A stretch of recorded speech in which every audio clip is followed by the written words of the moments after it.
U.S. Donald Trump Jr. Trump children math Twitter users are roasting Donald Trump Jr. after he flaunted his apparent misunderstanding of basic math in a Tuesday tweet.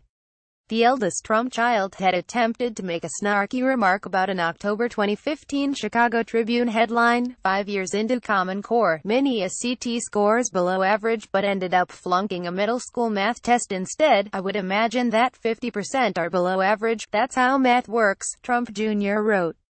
The real question is, what is the average now versus before Common Core? Keep up with this story and more by subscribing now. The problem is, that's not how math works. As some Twitter users pointed out, Trump Jr. seemed to be mixing up mean and median.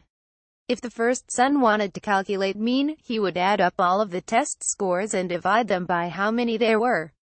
But he'd get the median by putting all of the test scores in order, from smallest to biggest, and finding the one that's exactly in the middle, meaning 50% of the scores would fall on either side of it. In other words, if Trump Jr. had said median instead of average, he would have been right. If you wanted to get technical, mean, median and mode are all types of averages, but Trump Jr. can't get away on a technicality with this one. What Trump Jr. said is true for one definition of average but not true for the other two. Justin Wolfers, an economics professor at the University of Michigan, told Newsweek, "If I were a grader, that's not a correct answer on my exam." Wolfers said he has noticed a kind of fundamental misunderstanding about the difference between mean and median running through the Trump administration.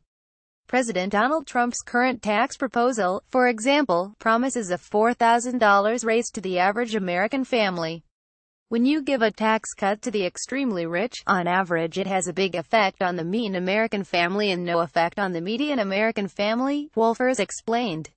He added that White House Press Secretary Sarah Huckabee Sanders made a similar mistake when at Monday's press conference she attempted to explain Trump's tax plan with a convoluted analogy about 10 journalists splitting a $100 bar tab after a night out.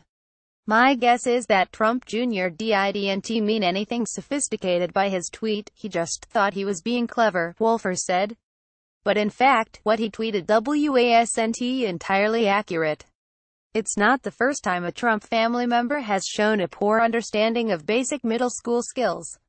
Ivanka Trump has been known to struggle with vocabulary words like albeit, otherwise and relative. And just on Monday, the eldest Trump daughter admitted she didn't understand how birthdays worked, calling back to the time when she wished her son Theodore a happy birthday when he turned 8 months old. The president himself might be able to use a middle school level geography and United States history lesson, as earlier this month it seemed to slip his mind he is also president of the U.S. Virgin Islands. And the president also had trouble locating Puerto Rico after Hurricane Maria.